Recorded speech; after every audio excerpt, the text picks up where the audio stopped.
Racist woman accuses black teen in wheelchair of theft. Stunned when his powerful mom arrives. People often say, discrimination doesn't always need words. Sometimes, a single cold glance can pierce through one's dignity. And that morning, in Brighton Hill, a charming seaside town where over 82% of the population is white, such a glance was already waiting for Abraham Bennett the moment his wheelchair touched the entrance of Lenox and Hill. Before we dive deeper into this story, let us know where you're watching from. We'd love to hear your thoughts. Abraham was only 17, but his gaze, a rare mix of calm and resolve, made people turn their heads. Not because of his appearance, not because of the wheelchair, but because of the way he faced the world. Upright, quiet, and astoundingly steady. The wheelchair was not a symbol of weakness. It was the result of a volunteer trip to build homes for veterans back in March, when a steel beam fell from the second floor and fractured his left leg and dislocated his right hip. The doctor said, "At least 6 months before walking again." But Abraham didn't complain. He only asked one thing. "Will I be able to stand when Dad comes home?" He sat there, on the edge of the old cobblestone sidewalk, looking through the large glass window of the town's most upscale men's fashion boutique, Lenox and Hill, where a single tie sat centered in the display case, quiet as if it were waiting for the right person to walk in. It was the Lancaster navy blue tie, with silver-threaded trim, imported from Italy.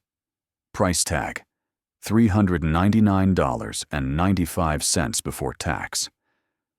Resting on Abraham's lap was a worn leather bag. Inside was a sealed envelope containing exactly $420, the amount he had earned over 3 months, selling handmade leather bracelets and phone sleeves on Etsy. Each piece sold for $8 to $15, all crafted by hand in the small room where he quietly cut, stitched, and packed orders deep into the night. Abraham had nothing flashy to offer, only thoughtfulness. He had secretly remeasured his father's collar size using an old Christmas coat, even matching color tones on a phone app to ensure the tie wasn't too flashy, but still bold enough to complement a military uniform. Sergeant Anthony Bennett, his father, was due to return from Iraq after a 6-month deployment. In his last email home, he wrote, "I'll be back in time for Father's Day. Stay well." And Abraham had been counting every day, every hour, preparing that simple gift, a small token packed with gratitude. At first, his mother, Chief of Police Mary Bennett, had promised to come with him, but a knife attack near a gas station forced her to stay at the precinct. Her message was short. "Sorry, son. I have to postpone." "You okay?" He replied only, "I'm okay. I'll go alone." And he truly was ready. As the morning sun began to spill onto the cobblestones and reflect off the glass facade of Lenox and Hill, Abraham caught his reflection in the window. His dark brown skin lit up in the light. A faded scar stretched across his forehead, a memory from a fall at 13 while trying to learn to skateboard. But his eyes, clear and sharp like the winter sea, betrayed no hesitation. One deep breath. His left hand tightened slightly on the joystick. The door opened with a soft sensor chime. The scent of French cologne mingled with sandalwood drifted in, unfamiliar. Yet it could not overpower the steadiness of each turn of his wheelchair wheels. Lenox and Hill was not just a store. It was a symbol of status, a place where successful men picked up ties with a single glance and a nod for the clerk to wrap them up. And there, under the crystal lights and glass-covered display cases, Abraham Bennett felt for the first time that someone was scrutinizing him, not with interest, but with an icy kind of suspicion. Anurin Grant, a veteran sales associate, stood behind the counter. Her eyes landed on the wheelchair, then moved to the worn fabric bag, then to his brown skin, then his close-cropped hair. Finally, she pressed her lips slightly together. She said nothing, just looked. But that look alone told him, this place isn't for you. But Abraham kept moving forward, because today he hadn't come to be welcomed. He came to prove he belonged anywhere, simply as a son. Anurin Grant, 53 years old, walked slowly toward the counter as the glass door closed behind Abraham. Each of her steps carried the confident poise of someone who had served the elite class for nearly 2 decades. Her platinum hair was neatly tied in a bun, not a strand out of place. She wore a crisp, cream-colored pantsuit, perfectly pressed. The tiny pearl earrings on her ears shimmered under the lights, a symbol of the standard and elegance she believed she represented. But her eyes the kind used to measuring customers through the lens of their wallets, couldn't hide a moment's hesitation when they landed on Abraham. She glanced swiftly from the wheelchair to the worn backpack, from the faded khakis to the charcoal hoodie. His presence inside Lenox and Hill, a store where every shirt costs over $200, seemed to disrupt an unspoken rule she held sacred. Only those who belong may enter. "Hello," she said, her voice smooth but insincere. "You are certain you want to look at the Lancaster tie in that display case?" She smiled with her lip, but her eyes were as cold and rigid as glass. Abraham nodded, his voice calm and clear. "Yes, ma'am. The navy one, with silver thread along the trim. I've been saving up to buy that exact tie." Anurin paused. Her finger tapped lightly on the edge of the counter, where a hidden alarm button was embedded, a habit born of instinct, or perhaps a deliberate precaution. In her 19 years on the job, she had only ever touched that button twice. This time, her finger hovered less than 3 centimeters away. "You do know it's 100% Italian silk, don't you? Special import. The exact price is $399.95 before tax." Her voice was flat, each word brushing against the skin, but cold. Abraham did not flinch. He opened his bag and took out a sealed envelope, its edge taped neatly with clear adhesive. He placed it gently on the counter, his fingers keeping it straight, as though offering something worthy of respect. "I have enough," he said.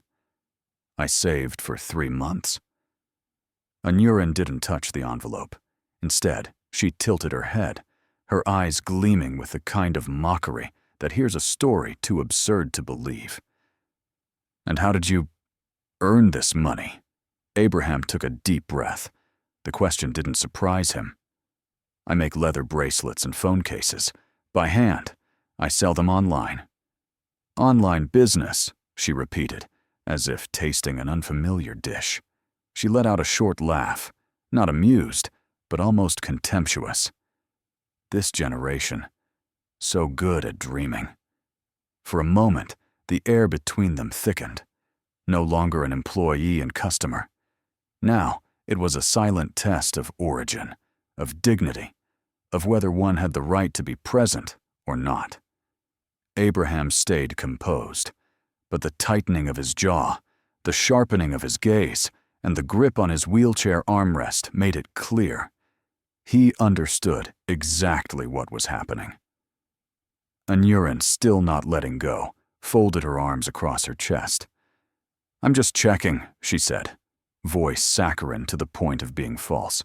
"After all, this item isn't meant for just anyone."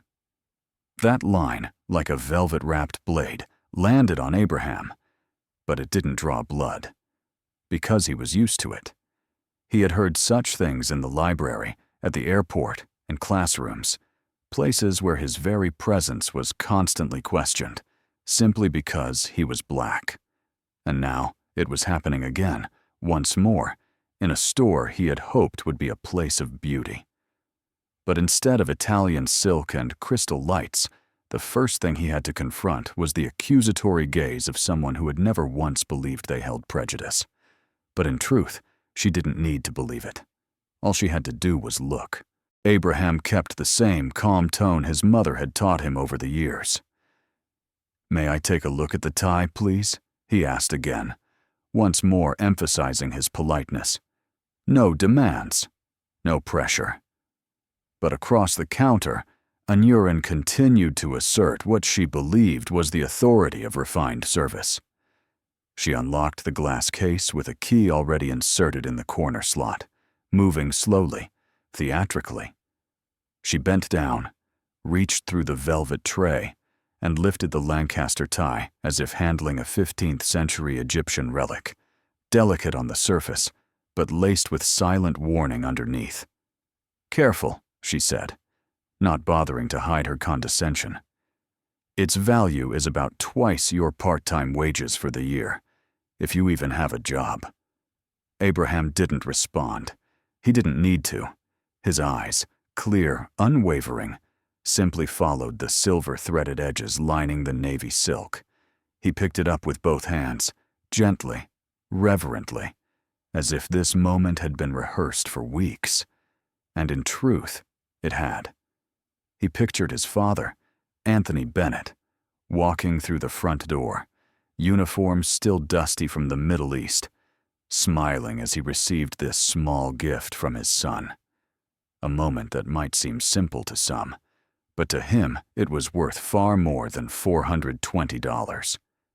But then, in a split second, the smooth silk, slick as water, slipped from his fingertips. The tie glided through the air for less than a second, landed on the counter, then fell to the marble floor with a sound almost silent. No break. No tear. No one was hurt. But Anurin's reaction struck like lightning through the store. "Oh my God!" she shrieked, as if Abraham had shattered a royal Japanese vase. "I knew it! You were trying to hide it, weren't you? You were going to steal it, weren't you?" Abraham hadn't even processed what had just happened.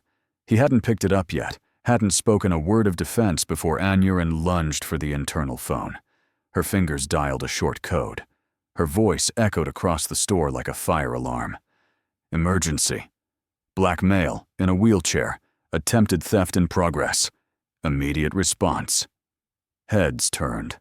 An older woman browsing silk scarves clutched her purse to her chest, as if Abraham were armed. A father, trying to escape a blaze, quietly pulled his son away from the center of the floor. A young associate near the fitting room stepped back 2 paces, gripping her walkie-talkie tightly but saying nothing. Abraham didn't move. He remained seated, his left hand resting on the chair's armrest, his right still raised slightly, not yet fully lowered since holding the tie. He looked around, then looked down at the floor. The only object there was the tie he had politely asked permission to touch. No concealment. No open bag. No running. No resistance. And still, in that moment, through everyone's eyes, he was a suspect. A silence fell, not the quiet of peace, but the suffocating weight of prejudice. Abraham could feel the air shift, heavier, colder, thicker. It was the moment every person of color knows too well, when you're no longer a person, but a concept, a threat. He understood from that moment forward, reason no longer mattered. Not the money, not the politeness, not the smile. Only the bias remained, entrenched and merciless. And right there, in a store that sold ties worth nearly $400, a boy with nothing but devotion and calloused hands was turned into a suspect because a tie had slipped from his hands, and his skin color could not. Some sounds don't need microphones to shake a room full of people. That slap, sharp as a hammer cracking glass, didn't break anything physical, but it shattered the quiet dignity Abraham had worked so hard to protect. Anurin Grant stood there, her hand still midair, her face showing no remorse, almost relief. As if that strike had confirmed, once and for all, that the boy in a wheelchair, with cash in an envelope and innocent eyes, could not possibly be real. Just seconds earlier, she had hissed, her voice tightening. You people always pretend to be polite, then sneak around looking for a chance to take what isn't yours. Abraham didn't lash out, didn't shout, didn't lose control. He only said, clearly, slowly, as if swallowing each word down his throat, "I didn't steal anything." Each word dropped like a dagger into the silence, but he knew. Here, the truth was not something you waited for. It had to fight to exist. And most of the time, it lost. The slap came like lightning, but its echo hung in the air like winter thunder. The left side of Abraham's face turned red, the imprint of 5 long fingers trembling slightly. A female employee behind the counter dropped her pen. A man near the suit rack flinched mid-step, paralyzed, as if witnessing something unimaginable. A 7-year-old child standing beside her mother near the door whispered, "Mom, why did that lady hit him?" The mother, pale, shaken, could only pull her daughter behind her, whispering as though afraid even the truth might be recorded. "Shh, baby. We don't know what happened." Abraham didn't cry, not a single tear. But inside, he was holding on to something fragile, something on the verge of breaking.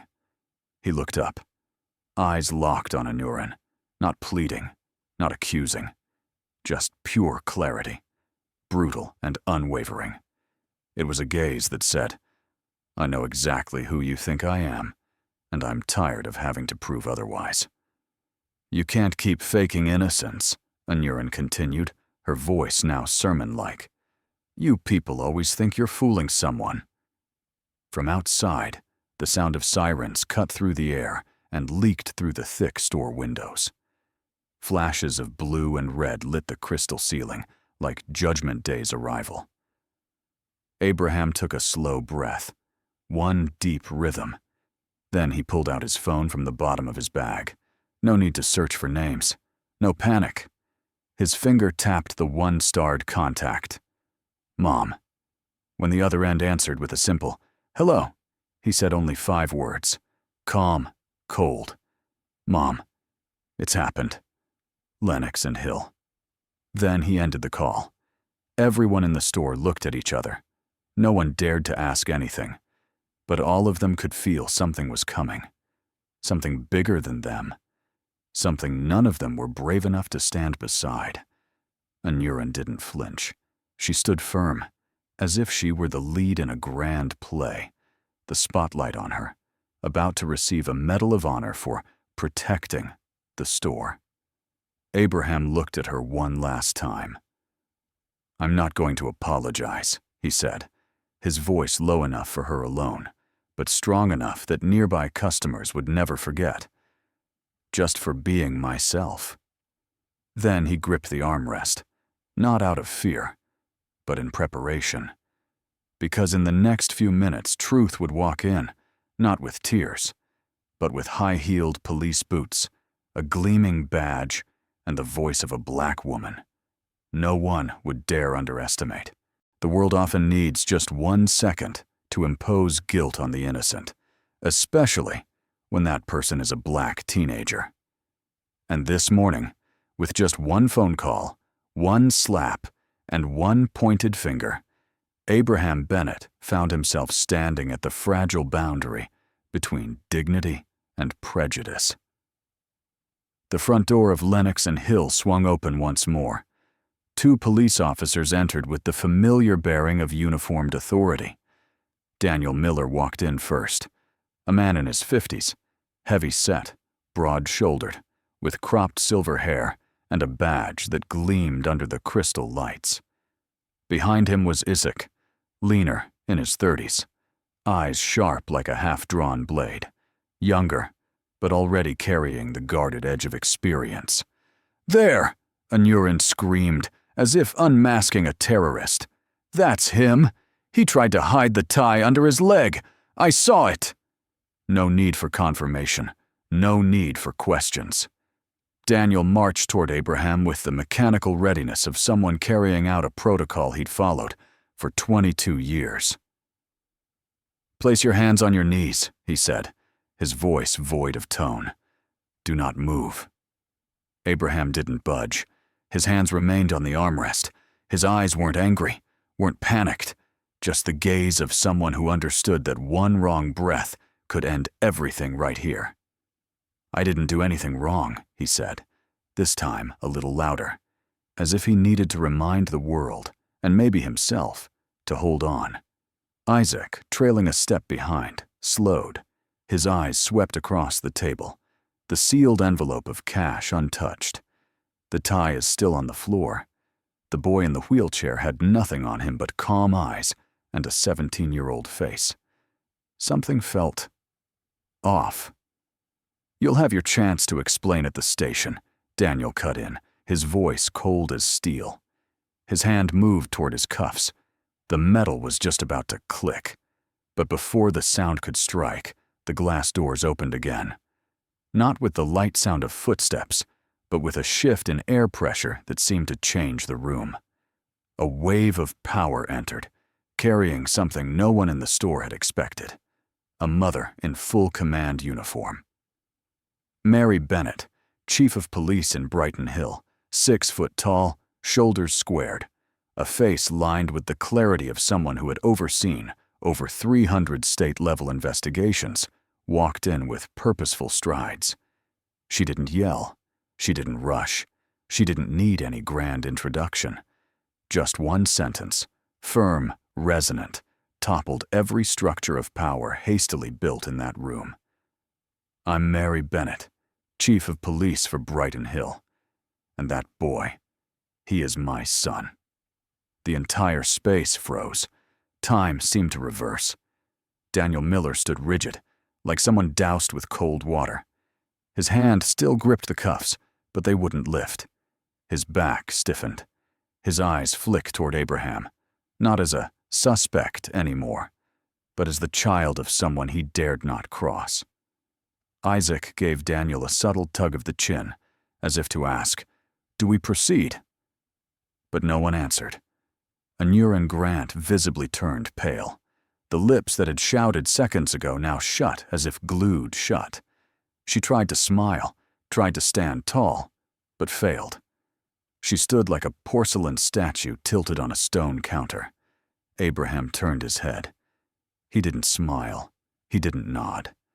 Just looked at his mother, for the first time that day, with a touch less weight in his eyes. She didn't touch him. Didn't ask him anything yet.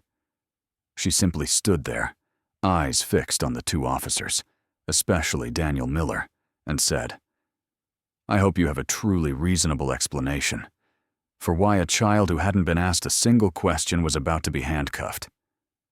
It wasn't a question meant to be answered.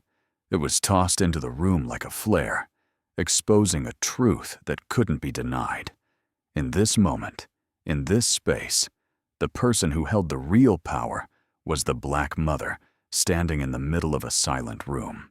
Some people enter a space and immediately shift the gravity of the entire room. Mary Bennett, in her perfectly pressed Navy police chief uniform, the badge gleaming on her left chest like a symbol of authority, didn't need to draw a weapon or raise her voice. Her presence alone told everyone in the store that the performance was over. The echo of her heels on the marble floor sounded like a drum roll, announcing the arrival of justice. Abraham looked up, and in that moment, even with the red handprint still vivid on his cheek, his eyes seemed warmed by her presence. He didn't need to say anything. His mother had arrived. Mary stopped less than an arm's length from Abraham, then turned to the officer, still holding handcuffs in his hand. "Sergeant Daniel Miller," she said, her tone calm, but with the force of a gathering storm beneath. "I want you to explain, right here and now, why my son, without having been questioned, without any evidence reviewed, is on the verge of being handcuffed." Daniel, who had ordered the arrest of hundreds of suspects in his career, suddenly looked like a schoolboy caught cheating on a test. He stammered, "We received an on-site report. Suspicious behavior suggesting possible theft." "Behavior?" Mary interrupted. You mean a teenager in a wheelchair placing cash on the counter and being slapped in the face by a store employee? That's what counts as suspicious behavior? She tilted her head slightly, her eyes ice cold. Or was it the color of his skin that made you more alert than usual? The atmosphere in the store froze. The man in the suit, counter, quietly set his garment down and turned away, pretending to be busy. A female customer stood holding a scarf, suddenly unsure of why she'd come. Even the soft music playing through the speakers now felt muffled beneath the heavy silence. Anurin Grant, pale and trying to regain control, pointed toward the tie on the floor. He dropped it. I saw it. He was trying to hide it under his bag. Mary didn't even look at her. She turned to the younger officer. Officer Isaac, have you reviewed the security footage? Isaac, who until now had stood mostly as an observer, lowered his head, his voice smaller. We haven't yet, ma'am. Mary raised her brows, then gave a soft chuckle, one without any humor. So, what you're telling me is, you were about to handcuff a 17-year-old boy without anyone checking surveillance data? Brilliant. What year is this? 1965? Daniel Miller swallowed hard, his gaze beginning to waver. Standing before him wasn't just an angry mother.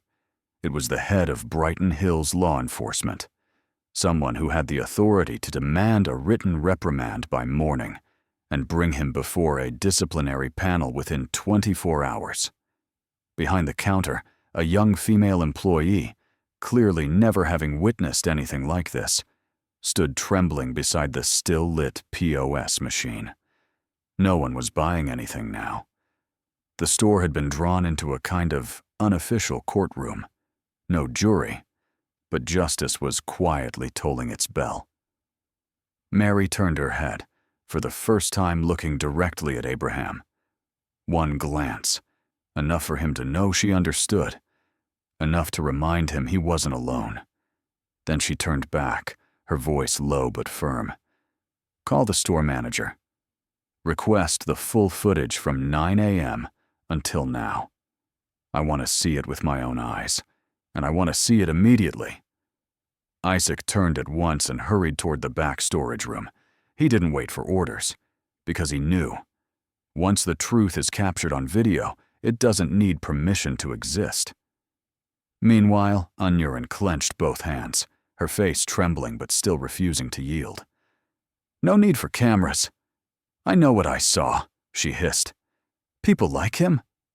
Mary fully turned to her, and for the first time, her voice was no longer restrained. You should be very careful about what you're about to say, Anurin, because this time, every word you speak is being heard and remembered. When the young employee stepped out of the surveillance room, tablet in hand, the air inside Lennox and Hill seemed to freeze.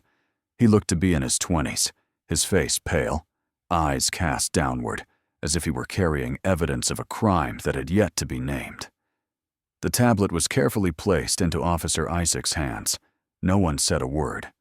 He nodded instead of thanking, then tapped the screen as though he were about to unlock the gates to a truth buried beneath layers of prejudice. People gathered around him, not too close, but close enough to track every movement. Staff, customers, even those who had silently turned away minutes ago, now held their breath. Because when the truth is revealed on a screen, no one can pretend they didn't see it. The clip began at 9:03 a.m. The footage showed Abraham Bennett nudging the joystick of his wheelchair to pass through the glass door. His attire was neat. Nothing unusual except for the wheels beneath him, and the skin color this town had learned to quietly categorize. He paused at the display case, interacted with Anurin using polite eye contact and a gentle smile. He spoke. She replied. A conversation with no hint of conflict. He handed over the envelope, clearly openly, placing it on the counter. The entire clip showed no suspicious movements, no grabbing, no concealment, no turning to hide from the cameras. And then, the moment the tie slipped from Abraham's hand, every action unfolded clearly, almost as if an unseen hand had slowed time for the audience to catch every detail. There was nothing shady, only a teenage boy in a wheelchair accidentally dropping the item he'd spent 3 months saving for, then being accused without a chance to defend himself. And after that, the footage of Anurin yanking the phone, her voice shrieking, "Blackmail! Wheelchair! Theft!" All of it captured, not a word missing. Daniel Miller stood nearby, his eyes locked onto the screen, as if it were reading an indictment against himself. He swallowed hard. The same hand that had just held the handcuffs now quietly slid them back into their leather holster. No more handcuffs, no more orders. Only shame. Anurin, meanwhile, had nearly turned to stone. She stepped back slowly, her back brushing against the glass display. The chin that once lifted high to preach customer standards now hung heavy with the pull of gravity. Her eyes avoided everyone, especially the screen, as if hoping that if she didn't look, the truth might vanish. I thought, she stammered, but her voice was no longer a verdict. It was just a falling sound, empty and defeated. Mary Bennett didn't smirk. She didn't need victory. She needed justice. "You didn't think, Anurin," Mary said, her tone even, low yet heavy. "You defined my son by your prejudice, not by his actions, not by facts." She took one step toward Anurin, her gaze never leaving that paling face. A black teenager, in a wheelchair, with cash placed clearly on the counter. And you saw that as dangerous? You don't need to say another word. The camera has already spoken for you. No one in the store said a thing. Even the sound of card swipes or display case latches had disappeared. A female customer gently laid her wool scarf back on the shelf, too afraid to take it home, as if the item had been stained by guilt. Only Abraham remained seated, still himself, his eyes locked on the screen, as though looking at his reflection through glass. Mary closed with a sentence that sent the air into freefall. "I hope this video saves you, because if it doesn't, I can't imagine what will come, for you and for this entire town, when people learn that here, justice nearly died over a fallen tie." Abraham remained seated, unmoving in the stillness that had overtaken the room. The accusations were gone. The glimpse of handcuffs vanished. The shrill, heart-piercing screams had faded. What remained was a silence so heavy that one could hear a pin drop if someone dared release it. Mary stood beside her son, her eyes no longer burning with rage, but filled with a deep exhaustion only a mother could truly understand. She gently placed her hand on Abraham's left shoulder, the side that hadn't been struck, the side where strength still quietly endured. "Are you all right?" Her voice softened, though still laced with the steel of someone who had just forced an entire room to face the truth. Abraham didn't lift his head. He gave the faintest shake. "I don't know," he said, his voice quieter than the soft music now humming faintly through the speakers. "I should feel relieved, but instead, I just feel tired. So tired." Mary nodded. No explanation was necessary. She understood. Because sometimes, simply existing in a space not made for you is a battle, and when the battle ends, not everyone has the strength left to celebrate. "You didn't let them break you," she said. "You held on to your dignity, and that's bigger than any victory." By now, Anurin Grant had disappeared behind the counter, her figure almost blending into the shelves of glass and fabric. No one could see the arrogance in her eyes anymore. No one heard the sharp-edged voice that once treated accusation like a birthright. Customers began to move again, but they didn't smile. They didn't talk. Some stared blankly at their phones. Others looked away. All of them carried that familiar feeling people of color have known far too long. Guilty confusion, but never the courage to speak up.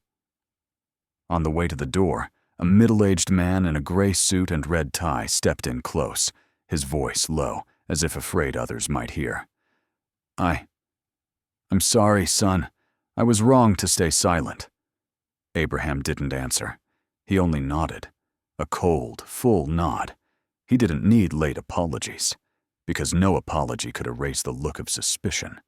No apology could wipe away the red mark still glowing faintly on his left cheek. Outside, the midday sun stood high, but the air still felt heavy. The mother and son walked slowly toward the patrol car parked along the curb. No flashing lights, no blaring sirens. But it was the only place Abraham felt safe now. Mary opened the passenger door, let her son in, then circled to the driver's side. But before starting the engine, she pulled her phone from her pocket. "Call Cynthia," she said, her voice hardening like a locked steel bolt. "Media office." Abraham glanced at her through the rearview mirror. He didn't need to ask. He already knew his mother wasn't stopping here.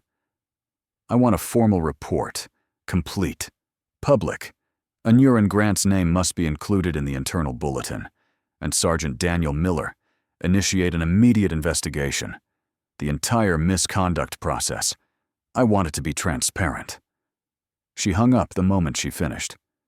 No need to wait for a reply. To Mary Bennett, justice wasn't up for negotiation. Abraham turned his face to the window, watching Brighton Hill drift behind them. The shimmering storefronts, the passers-by, the gleaming smiles, and then shadows creeping between every tiled crack. "Tomorrow," he said slowly, as if shaping thoughts into words. "This will happen to someone else. And not everyone has a mother who's a police chief." Mary didn't answer. She gripped the steering wheel tightly. Her eyes didn't glisten like in the movies. They were red, but resolute.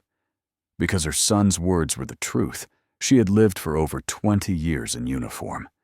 And because of that, she couldn't, and wouldn't, let this be forgotten. No one could have predicted that a tie falling onto a marble floor would become the final drop that set off a nationwide wave. But 3 days after the incident at Lenox and Hill, Brighton Hill was no longer a sleepy seaside town. It had become the epicenter of a storm of outrage, resistance, and awakening that no one could silence. The security camera footage, just 3 minutes and 42 seconds long, spread like wildfire across a dry forest. Over 4.6 million views on YouTube within the first 24 hours.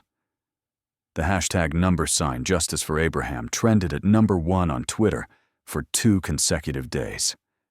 Facebook and TikTok overflowed with commentary clips, breakdowns, and reactions, from Harvard law professors to high school students sharing how they too had been seen as suspects just for wearing dark hoodies.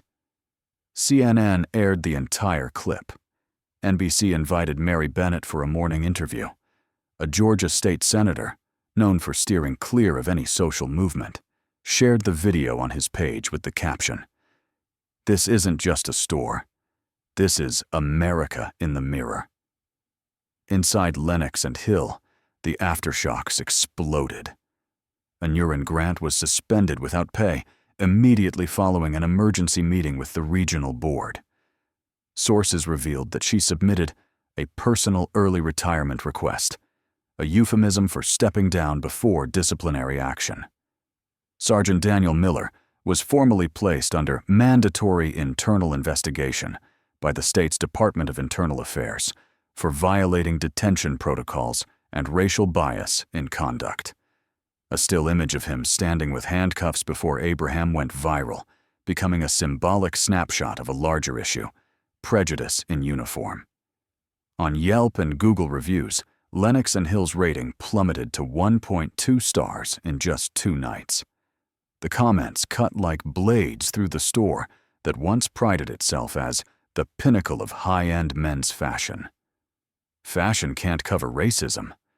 I used to be a customer. Now, I'm an ex-customer. For good, for good, for good, for good. The tie cost $400, but the price of silence is immeasurable. A luxury fashion house founded by a black designer, formerly supplying over 120 exclusive designs to Lenox and Hill nationwide, announced the permanent termination of its partnership. Their statement read, "We don't sell style to places without ethics." Meanwhile, Mary Bennett received over 3,000 support emails from teachers, parents, lawyers, to social workers who had witnessed racism cloaked in civility, wary glances, suspicious tones, and questions laced with exclusion. A principal from Arizona wrote, "Abraham's story is the story of so many children we try to protect." Abraham didn't appear in the media. He declined every interview request. For 3 days, he didn't go to school, not out of fear, but because he didn't want to be the name whispered in hallways in a school where most had never truly seen him. He stayed home, read books, skimmed articles, then quietly shut his laptop. No posts, no statements. Just a teenager needing time to understand why buying a tie had forced an entire country to acknowledge his existence. Then, on Saturday evening, a black military SUV pulled up in front of the house. Sergeant Anthony Bennett stepped out, backpack slung over one shoulder, his desert camouflage uniform still creased from the Middle East. He hadn't yet stepped onto the porch when Abraham wheeled himself out, stopping under the porch light. He bent down, wrapped his arms around his son. No questions asked, no details needed. He just felt the boy's heartbeat through the fabric of his shirt. In his arms was an embrace, and in Abraham's hands a small box. Inside, the navy blue tie with silver trim, the gift he had nearly lost, not to carelessness, but to the color of his skin. And for the first time in a week, he smiled. Not because everything was fine, but because the tie, at last, was in the right hands. Under the soft glow of the lamp in the corner of the desk, Abraham sat quietly on his bed, watching his father slowly standing before the mirror. Sergeant Anthony Bennett, a man who had survived 4 deployments, 2 close-range explosions, and over a decade of service, was now fumbling with a tie. The same rough hands that once gripped an M4 rifle now trembled slightly as they tried to adjust a Windsor knot. "Do you like it?" Abraham asked, his voice as soft as mist, but carrying a weight of quiet sincerity. Anthony looked up, catching his son's gaze in the mirror. He smiled, a smile unguarded, uncalculated, the smile of a father who saw something far greater than a gift box in his hands. "Like is an understatement," he said, turning around. "I've never received a gift that made me this proud." But he didn't know, couldn't know, that the true cost of that tie wasn't $420. It wasn't the 3 months Abraham spent selling items online. It wasn't the skipped lunches. It was a slap in public, an accusation embedded in a look, and a wound that couldn't be boxed up and put away. Abraham didn't tell it all. He didn't speak of how people had stepped aside when he rolled into the store. He didn't mention how luxury perfume had turned suffocating the moment prejudice rose in the air. He didn't repeat each word as cold as steel from Anurine, or the cautious stares of those who chose silence. He only said, "It took me a little while to save up for it. But luckily, Mom showed up just in time." From the doorway, Mary listened in silence. She didn't step in. She didn't interrupt. It was a moment between 2 men, one returning from a battlefield overseas and one emerging from a battlefield at home. That night, after Anthony had fallen asleep in the next room, Abraham returned to his laptop screen. Social media was still ablaze. The latest articles called him a spark for social consciousness, a symbol of resilience, a voice of the unsilent generation. He scrolled through them indifferently, as if seeing a version of himself he didn't recognize. Many called him a hero, but he didn't feel like one. Mary sat beside him silently, without asking questions. She knew her son was grappling with something no 17-year-old should ever have to face, the burden of unwanted fame, of a story he hadn't written, but was forced to live at the center of. "I don't want to be a symbol," Abraham said, eyes still fixed on the screen. "I just wanted to be a son." Buying a gift for his father. Mary turned to him, placed her hand on his shoulder, for the second time that week, and this time lighter than the wind. "And you did," she said. "Not with money, not with the tie, but with your courage and the strength inside you." Together, they looked out the window. The sky over Brighton Hill that night held no stars, but the lights from nearby buildings shimmered against the glass. The flickering windows pulsed like the breath of a city being awakened, not by gunfire, but by a refusal. The refusal to stay silent, to bow, to disappear. That peace, that quiet glow, was what millions of Black Americans across the country were still searching for. And this time, at least, silence had been broken. The navy blue tie with silver stitching still hung on a hook in the living room. But now, it was more than a token of love. It was a symbol of dignity, a symbol of courage, a symbol of a Black boy who dared to say, "I belong here." Something, finally, had begun to change. Join us in sharing meaningful stories by hitting like and subscribing. And don't forget to turn on the notification bell to start each day with powerful lessons and genuine empathy.